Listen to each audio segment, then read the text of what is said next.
자, 드디어 옹플레르에서 꼭 놓치지 말아야 할 곳, 생트 까트린느 성당입니다. 까트린느, 영어로는 캐서린, 러시아로는 예카테리나, 라틴어로는 카타리나라고 합니다. 성 카타리나에게 봉헌된 성당이란 뜻이죠. 여기서 성 카타리나는 알렉산드리아의 카타리나, 성녀 카타리나라고 하시는 분을 뜻하는데요. 참고로 백년 전쟁 당시 잔다르크의 환시에 나타나서 영국으로부터 프랑스를 구하라고 말씀하셨던 성인 중에 한 분이 바로 이분입니다. 성당에 들어가기 전에 잠깐 뒤를 봐주세요. 종탑입니다. 생트 캐트린느 성당은 신기하게도 종탑이 성당하고 따로 떨어져 있는데요. 이렇게 종탑이 따로 떨어져 있는 이유는 성당에 불이 났을 때 같이 불타지 않게 하기 위해서라고 합니다. 아무래도 성당이 나무로 지어지다 보니 화재에 민감했던 거죠.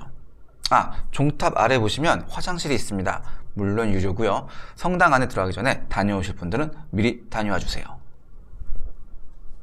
이 생트 캐트린느 성당은 백년 전쟁 직후인 15세기 후반에 지어졌습니다. 그런데 프랑스에서 보실 수 있는 대부분의 성당이 돌로 지어진 석조 성당인데 반해 이곳은 나무로 지어졌습니다.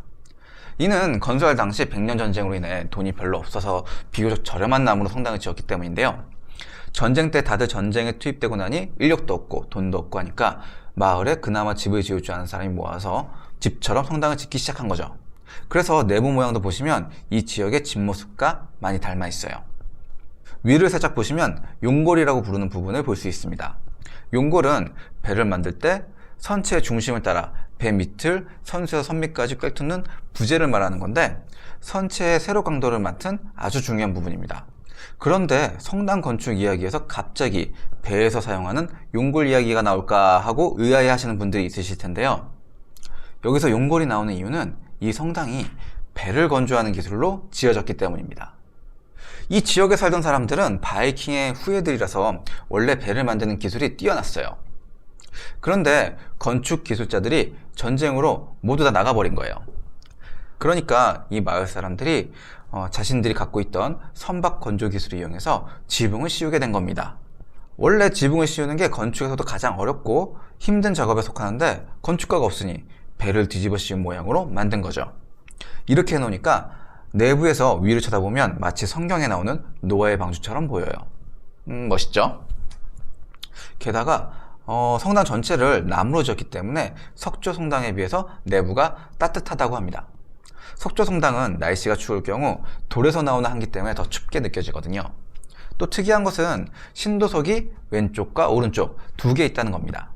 이건 나중에 확장 공사를 통해서 내부를 넓혔다는 것을 의미하는 건데요. 이 때문에 전체적으로 쌍둥이 배가 뒤집힌 모양이 됩니다.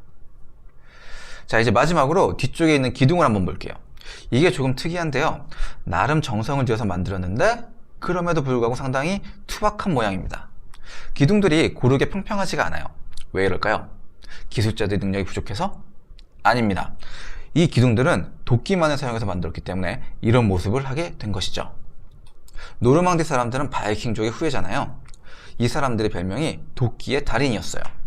톱이나 대패를 사용하지 않고 오로지 도끼 하나만 가지고 이걸 만든 겁니다.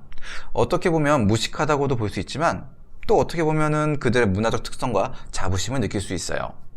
이 기둥 하나에도 이곳 사람들의 특성이 남아있는 거죠.